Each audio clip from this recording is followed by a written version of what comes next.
우리 하나님 말씀 같이 함께 보겠습니다. 마태복음 7장 1절에서 5절까지의 말씀입니다. 제가 갖고 있는 신약성경 10페이지에 있습니다. 찾으신 줄로 알고 우리 한 절씩 교독으로 봉독하고 마지막 5절 합독하도록 하겠습니다. 비판을 받지 아니하려거든 비판하지 말라.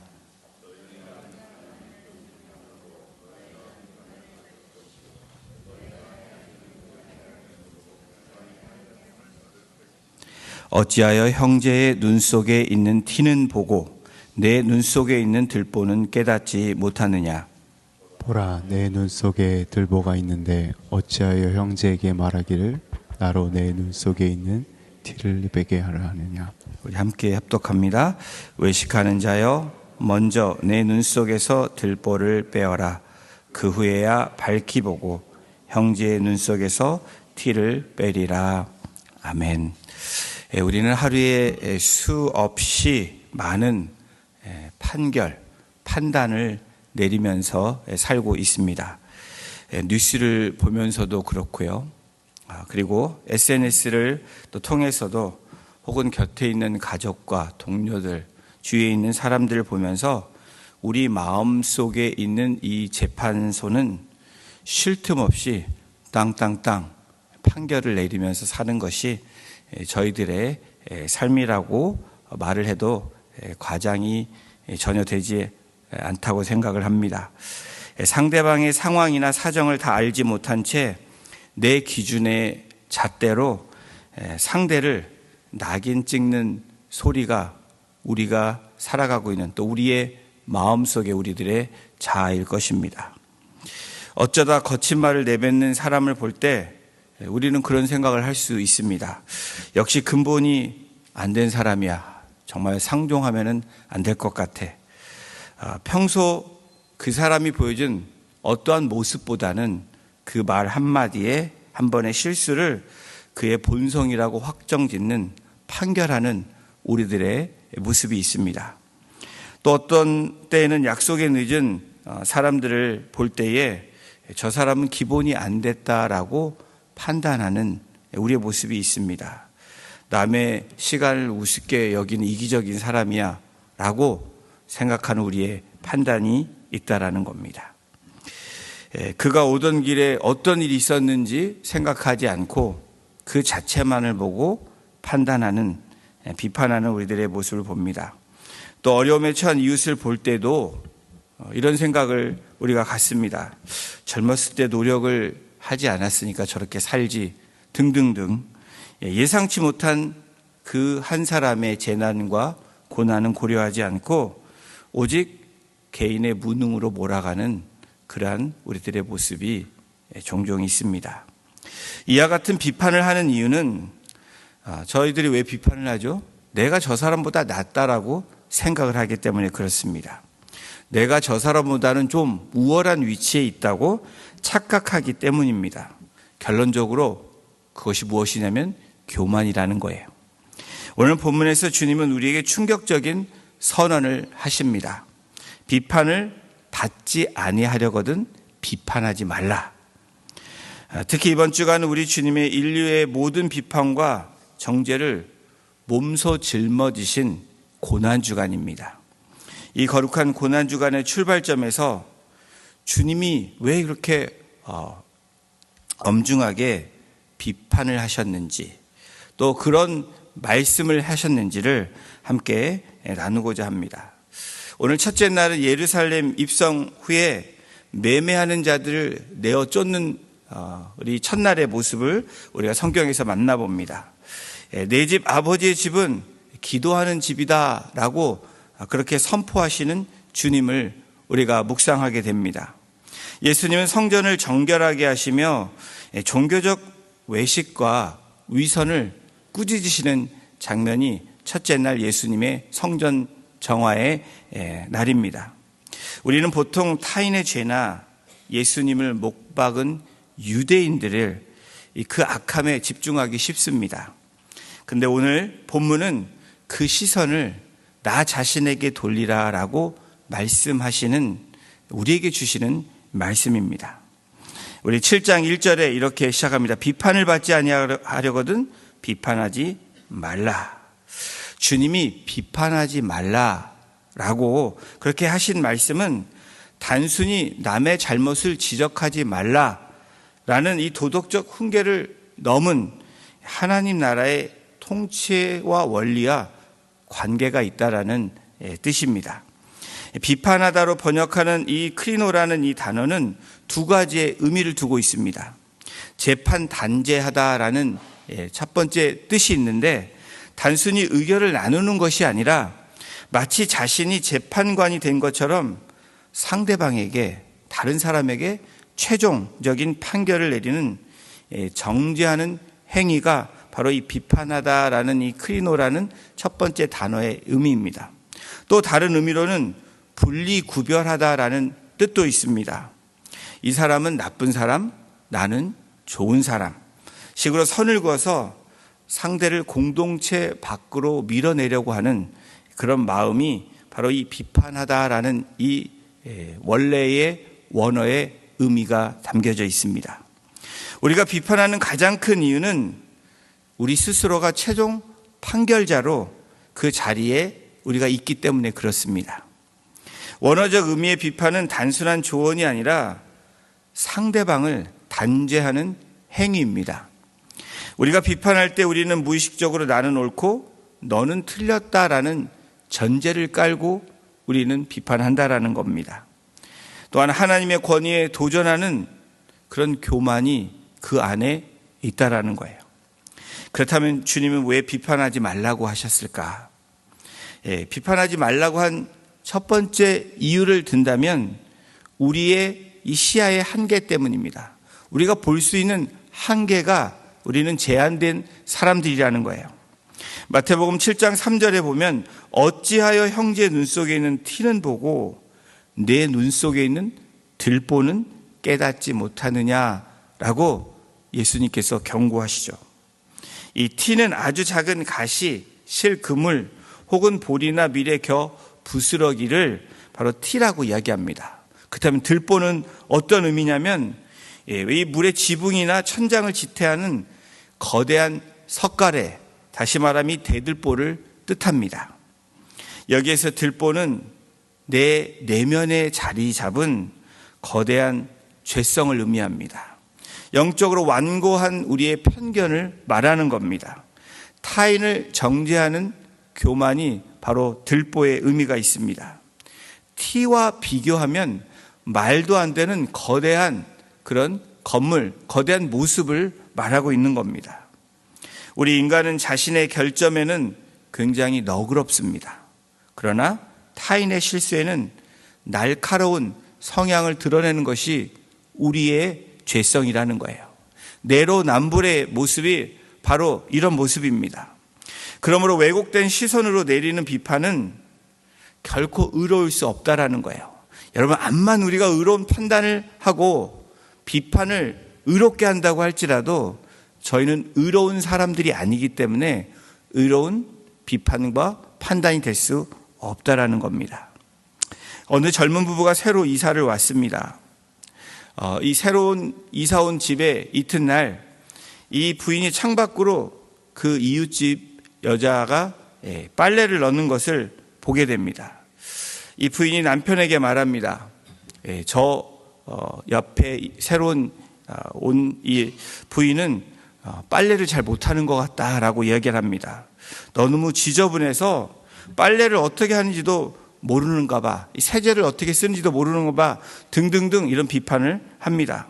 정말 게으른 사람 아닌가라고 생각하고 자기의 판단으로 비판을 합니다. 그 후로도 이웃집 여자가 빨래를 넣을 때마다 부인은 그 새로 이사 온 여인을 보면서 계속 비판을 멈추지 않았습니다. 그러던 어느 날 창밖을 내다보던 부인이 깜짝 놀라서 외칩니다. 여보, 저 집 좀 보십시오. 드디어 빨래를 깨끗하게 하는 법을 배웠나 봐요. 흰 셔츠가 눈이 부실 정도로 굉장히 깨끗해졌어요. 이렇게 남편에게 이야기를 합니다. 그러자 남편이 조용히 대답을 합니다. 여보, 사실은 오늘 아침에 내가 우리 집 유리창을 깨끗이 닦았어 라고 얘기했다고 합니다. 여러분, 왜 우리가 비판하지 말아야 되는지 주님이 말씀하십니까? 우리의 시야에 한계가 있기 때문이라는 거예요. 이 예화처럼 어쩌면 우리는 우리의 눈에 씌어진 것은 보지도 못하고 남만 비판하는 그런 모습이 있다라는 겁니다. 주님께서 비판하지 말라고 한 두 번째 이유는 부메랑의 법칙 때문에 그렇습니다. 다시 돌아오는 이유 때문에 그렇다라는 거예요. 마태복음 7장 2절이 이렇게 말씀합니다. 너희가 비판하는 그 비판으로 너희가 비판을 받을 것이요 너희가 헤아리는 그 헤아림으로 너희가 헤아림을 받을 것이라. 비판하면 비판이 돌아오는 것이고 헤아림을 하면 헤아림으로 돌아온다라는 이 부메랑의 법칙을 말씀하고 계십니다. 우리가 남을 대하는 방식과 기준이 결국 내 자신에게 돌아온다라는 영적인 원리를 오늘 마태복음 7장 2절에서 주님이 말씀하고 계시는 거예요. 이 헤아림이라는 이 뜻을 보면 물건의 양을 재는 되나 이 잣대를 의미합니다. 즉 내가 남의 잘못을 잴 때 사용한 그 자를 하나님이 그대로 가져오셔서 나의 모습을 잰다라는 거예요. 사랑하는 성도 여러분, 부메랑은 던진 사람에게 다시 돌아오는 그런 특성이 있습니다. 우리가 내뱉는 말, 남을 비판하면 그 비판이 나에게 돌아온다라는 이 부메랑의 법칙이 있다라는 거예요. 주님은 인간관계 윤리가 단순히 에티켓이 아니라 하나님 앞에서 내가 받을 심판과 직결되어 있다라는 것을 경고하고 계시는 말씀입니다. 비바람이 몰아치던 어느 날 미국의 한 작은 호텔에 노 부부가 방문을 했습니다. 그날따라 예약이 꽉 차서 빈 방이 없었습니다. 당황해하는 이 노 부부를 직원은 차마 방이 없어서 그분들을 내보낼 수가 없었습니다. 방이 없습니다라고 친절하게 얘기하면서 그렇지만 괜찮으시다면 제가 쓰는 방이라도 내어드리고 싶습니다. 저는 사무실에서 밤을 새우면 됩니다. 라고 직원은 자기가 잠깐 쉬는 그 방을 깨끗이 치워서 노 부부를 정성껏 그렇게 모셨습니다. 노 부부는 미안해하면서 이 직원에게 자기가 방값을 지불하겠다라고 말하지만 이 직원은 제가 대접하고 싶어서 하는 일이니까 신경 쓰지 말라라고 또한 친절을 보입니다. 이렇게 해서 시간이 몇 년 뒤 흐른 후에 이 직원에게 한 통의 편지가 왔습니다. 거기에는 뉴욕행 비행기표와 한 통의 메모가 쓰여 있었습니다. 그 메모는 이러한 내용입니다. 자네처럼 사람을 진심으로 헤아릴 줄 아는 사람이 이 호텔을 맡아줬으면 좋겠습니다. 라는 짤막한 내용과 함께 비행기표가 온 겁니다. 놀랍게도 뉴욕에 도착한 직원을 기다리고 있던 것은 당시 그 노 부부였습니다. 새로 지은 뉴욕 최고의 호화 호텔이 바로 이 노 부부가 지었던 호텔입니다. 억만장자였던 아스토르 부부였고 이 직원은 훗날 세계적인 호텔 체인인 월드오프 아스토리아 호텔의 첫 번째 지배인이 된 조지 볼트의 이야기입니다. 오늘부터 시작되는 고난 중간에 우리들은 거꾸로 된 부메랑을 우리가 묵상하고 또 경험하게 될 것입니다. 원래대로라면 우리가 던진 이 죄의 부메랑이 오늘 우리 자신에게 돌아와 심판으로 끝내야 되는 것이 바로 저와 여러분들의 모습입니다. 그러나 우리의 주님께서 우리가 던진 모든 비판, 정죄, 죽음의 부메랑을 골고다에서 맞으시면서 대신 감당하신 것이 바로 우리가 맞는 고난 주간입니다. 예수님은 비판받을 자를 대신해 비판을 받으신 분입니다. 헤아림을 받아야 할 우리 대신 십자가의 잣대에 달리신 분이시라는 거예요. 비판은 나를 보호하는 방패 같지만 사실 나를 찌르는 부메랑이 되어 돌아온다라고 주님께서 산상순에서 말씀하고 계시는 것입니다. 반면 긍휼은 어떻습니까?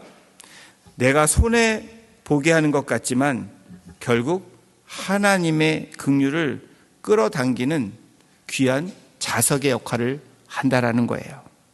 이번 고난주간 내 손에 들린 이 비판의 부메랑을 내려놓는 우리 성도님들이 되시기를 주님의 이름으로 축원합니다.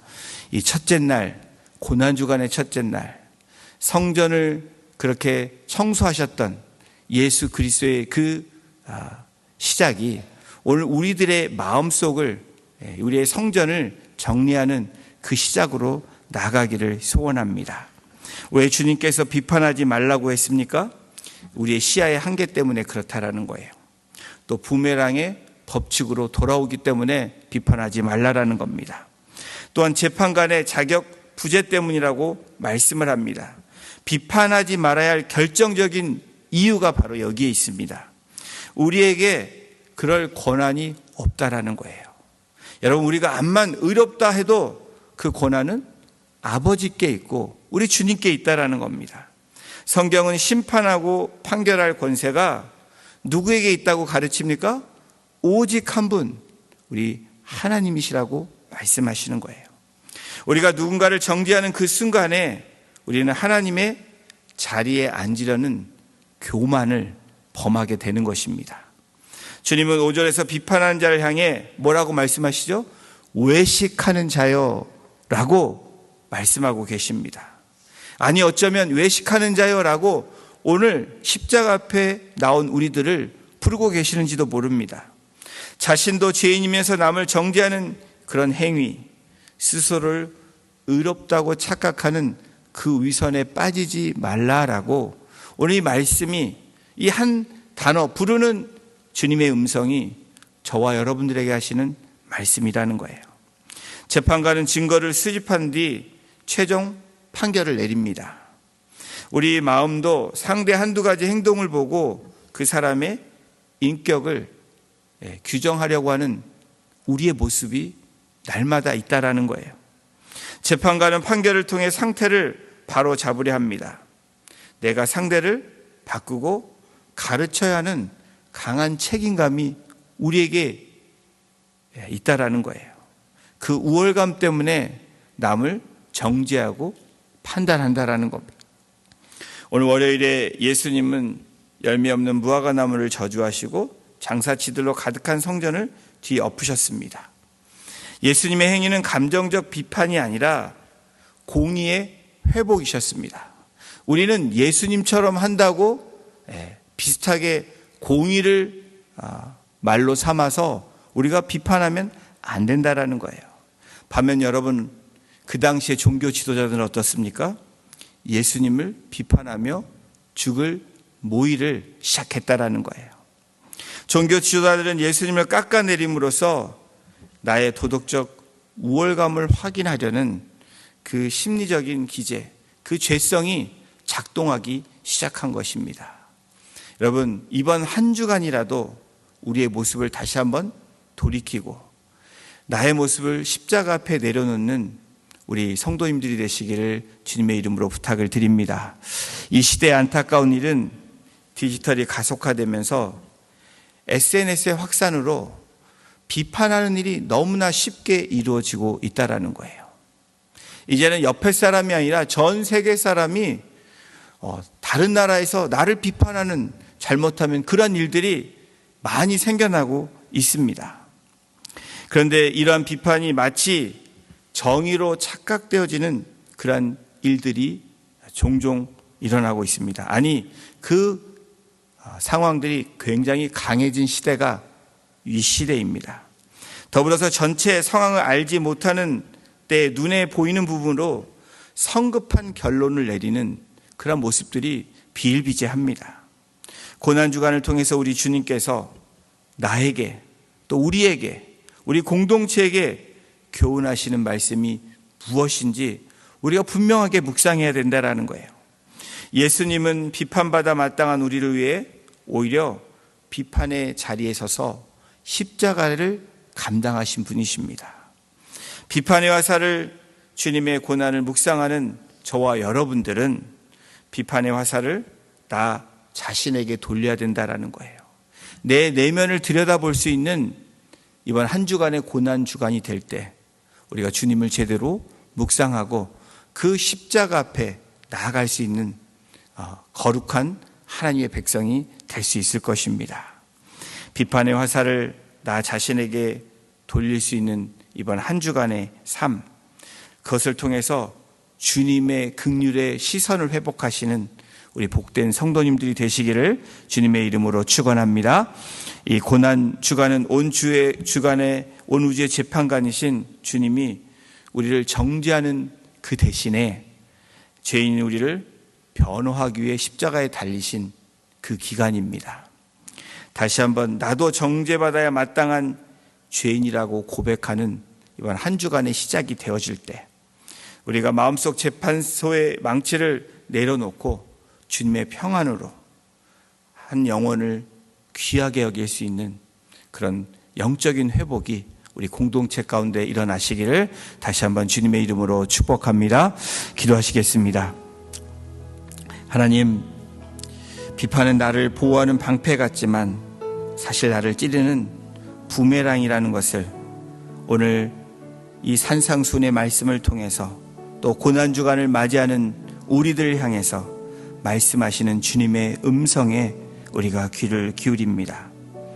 반면 긍휼은 나를 손해보는 것 같게 했지만 결국 하나님의 긍휼로 다시 나아갈 수 있는 놀라운 은혜의 시간임을 이 시간 고백하며 이번 한 주간 시작되는 이 고난주간 가운데 주님의 고난에 그 십자가의 고난에 바로 내가 못 박혀야 되고 내가 죽어야 되는 그러한 나라는 것을 다시 한번 깨닫는 시간이 되게 하시고 다른 사람을 비판하는 것이 아니라 긍휼히 여길 수 있는 마음을 가지고 나아갈 수 있는 정말 주님이 기뻐하시는 하나님의 자녀들로 백성들로 살아갈 수 있도록 이번 한 주간 성령님 우리를 주장하여 주시고 말씀을 묵상하며 십자가를 바라보며 나의 내면을 다시 되돌아볼 수 있는 복된 시작이 되어줄 수 있도록 주님 주장하여 주시고 인도하여 주시기를 간절히 간구하며 우리를 위해 십자가에 달려 돌아가신 예수 그리스도의 이름으로 감사하며 기도드렸습니다. 아멘.